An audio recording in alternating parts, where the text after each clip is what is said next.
ಕಡೆ ಲೇಬರ್ ಇಲ್ಲ. ಸೊ ಅದಕ್ಕೆ ನೀವ್ ಏನ್ ಮಾಡ್ಬೇಕು, ಎಸ್ಕಾಂದವ್ರು ಏನ್ ಮಾಡ್ತಾರ್ರಿ, ನೀವ್ ಅಲ್ಲಿ 2 ಕಿಲೋಮೀಟರ್ ಅವ್ರು ಗುಡ್ಡಕ್ ಬೇಕಾದ್ರೆ ಲೈನ್ ಮೇಲೆ ಅವ್ರಂತ ನೀವು ಕಂಬ್ ಎಲ್ಲಿ ನಿಂತಾರ್ರಿ, ಬೇಕಾದ್ರೆ ವೈರ್ ಎಲ್ಲಿ ಬೇಕಂತಾರ್ರಿ, ಟಿಸಿ ನಲ್ಲಿ ನಿಂತಾರ್ರಿ, ನೀವು ಒಂದು ಸ್ಟ್ಯಾಂಡರ್ಡ್ ಕಂಪನಿ ಹೇಳ್ರಿ. ಮತ್ ಸರ್ ಇನ್ನೊಂದ್ ಏನ್ ಹಾಕೈತ್ರಿ, 20 ಲಕ್ಷ ಕೆಲಸ ಆಗೋದಿತ್ತು. ಒಂದ್ ಯಾವ್ದೋ 4 ಎಕರೆ ಲೇಔಟ್ ಅದ, ಒಂದ್ 20 ಲಕ್ಷ ಕೆಲಸ ಆಗೋದಿತ್ತಿಲ್ಲ. ಯಾವ್ದೋ ರೈಲ್ವೆ ಕನೆಕ್ಷನ್ ಆಗಿರ್ತಾರ, ಒಂದ್ 3 ಲಕ್ಷ ಕೆಲಸ ಆಗೋದಿತ್ತು. ನಿಮ್ಮ private contractor sir double estimation ಮಾಡ್ತಾರೆ.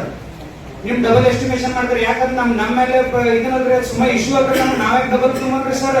ಹೊರಗ್ ಕೆಲಸ ಸರ್, ಒಬ್ಬ ರೈತದ 3-4 ಲಕ್ಷ ಕೆಲಸ ಆಗತ್ತಿರ 8 ಲಕ್ಷ ರೂಪಾಯಿ ನಿಮ್ ಎಸ್ಟಿಮೇಷನ್ ಹಾಕ್ತಾರೆ. 30-40% ಹೆಚ್ಚಿಗೆ ಏನ್ ಫೈದೆ ಐತ್ರಿ, ನಿಮ್ಗೂ ಫೈದೆ ಇಲ್ಲ, ನೀವನ್ ಹಾಕ್ತಾರೆ, ಲೇಬರ್ ಪ್ರಾಬ್ಲಮ್ ಐತ್ರಿ. ಆಮೇಲೆ ಸರ್ ಇದ್ರ ಮೇನ್ ಪ್ರಾಬ್ಲಮ್ ಹೇಳ್ತೇನೆ. ಮೊದಲ ನಿಮ್ ಕೆಬಿ ಒಳಗ ಒಂದ್ ಕೌಂಟರ್ ಮಾಡ್ಕೊಡ್ರಿ. ಕೌಂಟರ್ ಮಾಡಿದ್ಮೇಲೆ ಎಸ್ಕಾಂ ಒಳಗೆ ಹೆಂಗೆ ಸರ್, ಕೌಂಟರ್ ಮಾಡಿದ್ಮೇಲೆ ಕೌಂಟರ್ ಒಳಗೆ ಅಪ್ಲಿಕೇಶನ್ ಕೊಡ್ತಾನ ನಮ್ಮ ರೈತ, ಯಾವ್ದುಗಳಿಂದ ಬಂದ, ಎಲ್ಲಿ ಮುನ್ನೋಳಿಯಿಂದ ಬಂದ, ಕೌಂಟರ್ ವೈಸ್ ಕೌಂಟರ್ ಲಿಸ್ಟ್ ಹಚ್ಚ್ರಿ. ಇವ್ರ ಮೊದಲು ಕೆಲಸ ಮಾಡ್ತೇವೆ, ಸೆಕೆಂಡ್ ಮಾಡ್ತೇವೆ, ಥರ್ಡ್ ಮಾಡ್ತೇವೆ, ಫೋರ್ತ್ ಮಾಡ್ತೇವೆ, ಫಿಫ್ತ್ ಮಾಡ್ತೇವೆ, ಅದನ್ನ ಪುಷ್ ಮಾಡ್ಕೋತಾ ಮೇಲೆ ಹೋಗ್ರಿ. ಅದಿಲ್ಲ ಸರ್, ಯಾರು ಬೇಕಾದ್ರೆ ಯಾರು ಇನ್ಫ್ಲೂಯೆನ್ಸ್ ಸರ್ ಅವ್ರಷ್ಟು ಕೆಲಸ ಮಾಡ್ತೀರಿ, ಯಾರು 6 ತಿಂಗಳು ಮೊದಲು ಕೊಟ್ಟಾರ ಅವ್ರು ಬಿಟ್ಟು ಬಿಡ್ತೀರಿ. ಆರ್ಡರ್ ಒಳಗೆ ಹೋಗ್ರಿ, ಯಾರು ಒಂದು ಕೌಂಟರ್ ಸಿಗಟ್ಟಿಲ್ಲ ಸರ್. ಆಮೇಲೆ ಕೌಂಟರ್ ಇನ್ನೊಂದು ನಾ ಏನ್ ಕೇಳ್ತೇನ್ರಿ, ಅದ್ ಕೌಂಟರ್ ಮಾಡಿಲ್ಲ, ನೀವ್ ಎಷ್ಟು ಬೇಕಷ್ಟು ಎಸ್ಟಿಮೇಷನ್ ಮಾಡ್ತೀರಿ, ನಿಮ್ಮ ದುಡ್ಡು ತುಂಬಾಗ ನಾವು ರೆಡಿ ಅದು. ನೀವ್ ಎಷ್ಟು ಹೇಳಿದ್ರೆ ದುಡ್ಡು ತುಂಬ್ತೇವೆ, ದುಡ್ಡು ತುಂಬಿದ ಮೇಲೆ ನೀವು ಮಾಡಿಲ್ಲ ಮತ್ತೆ ಅರ್ಥ ಏನ್ ಮಾಡಿದ್ರಿ ಸರ್. ಕರೆಂಟ್ ಬೇಸಿಕ್ ಬೇಕಾದಾಗ ಮಾಡಂಗಿಲ್ಲ.